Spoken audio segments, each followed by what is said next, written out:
जंतर मंतर पर प्रदर्शन के दौरान 20 जुलाई को जिस तरह से हिंसा हुई और उसमें कई पुलिसकर्मी भी घायल हुए और उनमें से कुछ पुलिसकर्मी अभी भी अस्पताल में हैं, उनका इलाज चल रहा है। और पुलिसकर्मियों के जो परिवार वाले हैं उन्होंने एक प्रेस कॉन्फ्रेंस करके दरअसल अपना दर्द बयां किया है और बताया है कि उस रोज क्या हुआ था। और पुलिसकर्मियों के जो घर वाले हैं वो अपने पिता को लेकर, अपनी माता को लेकर किस कदर चिंतित थे, ये तमाम बयानात हम आपको सुनवा रहे थे।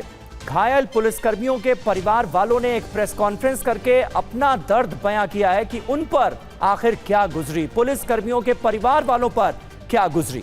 क्योंकि हमने देखा था 20 जुलाई को किस तरह से हालात बेकाबू होते हुए नजर आए थे और कई जगहों पर हिंसा भी हुई थी जिसमें कई पुलिस वाले घायल हुए। तो इस तस्वीर का जो दूसरा रुख है वो सामने लाने की कोशिश की जा रही थी घायल पुलिसकर्मियों के परिवार वालों की तरफ से, क्योंकि हम देख रहे हैं लगातार छात्रों पर जो लाठीचार्ज हुआ वो एक बड़ा मुद्दा बनता हुआ नजर आ रहा है।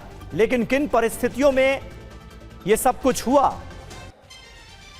उसको बयां कर रहे थे घायल पुलिसकर्मियों के परिवार वाले। जितेंद्र शर्मा हमारे संवाददाता इस वक्त हमारे साथ मौजूद हैं। जितेंद्र,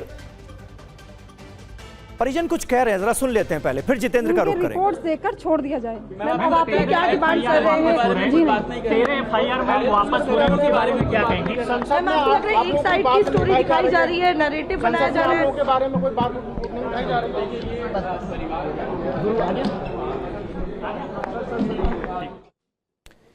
जितेंद्र शर्मा हमारे संवाददाता इस वक्त हमारे साथ मौजूद हैं। जितेंद्र, इस प्रेस कॉन्फ्रेंस में जो पुलिस वालों के परिवार वाले हैं उनका दर्द उभर कर सामने आया है। परिवार वालों पर क्या बीती 20 जुलाई के उस प्रदर्शन के बाद जो कि कहीं ना कहीं हिंसा का शिकार होता हुआ भी नजर आया। जमकर हिंसा हुई, छात्र तो घायल हुए ही पुलिस के लाठीचार्ज में, लेकिन तमाम ऐसे पुलिसकर्मी थे जिनको चोटें आई, जो घायल हुए, जिन्हें अस्पताल में भर्ती कराना पड़ा।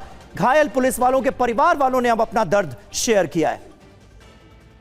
बिल्कुल समीर, देखिए ये वो पुलिसकर्मी है जो अभी भी बेड रिडन है, यानी कि कहा जा सकता है कि इस जो हिंसा हुई, जो उनके साथ मारपिटाई हुई पूरे प्रोटेस्ट के दौरान, वो अभी भी बताया जा रहा है अस्पताल में कुछ भर्ती और इसके अलावा कुछ घर पर है, लेकिन अभी भी वो ड्यूटी ज्वाइन करने की स्थिति में नहीं है। और ऐसे में जो उनके परिवार वाले हैं उनके ऊपर क्या बीती वो उन्होंने खुद मीडिया के सामने आकर बयां किया, जिसमें आपने देखा किस तरीके से जो लक्ष्य, जो घायल एसीपी के बेटे हैं, इसके अलावा एएसआई की जो पत्नी है सीमा, वो सामने आई। इसमें एक और पुलिसकर्मी है, उनकी बेटी सामने, जिन्होंने बताया कि आखिरकार उस रात कितनी भारी थी वो रात उनके ऊपर।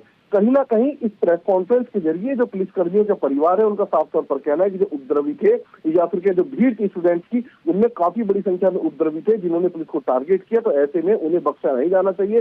खास बात ये कि ये जो हिंसा हुई इस प्रोटेस्ट की आड़ में या फिर के जो मारपिटाई पुलिसकर्मियों के खिलाफ की गई, ये मुद्दा भी पुलिसकर्मियों की तरफ से संसद में उठाया जाना चाहिए। बहुत शुक्रिया जितेंद्र। कुल मिलाकर ये बताने की कोशिश की गई है कि लाठीचार्ज जिन छात्रों पर हुआ उनकी आवाज तो लगातार बुलंद हो रही है, लेकिन जो घायल पुलिसकर्मी हैं उनके परिवार वालों पर क्या बीती, हमारी आवाज भी बुलंद होनी चाहिए संसद के भीतर। ये एक तरह से डिमांड भी सामने आई।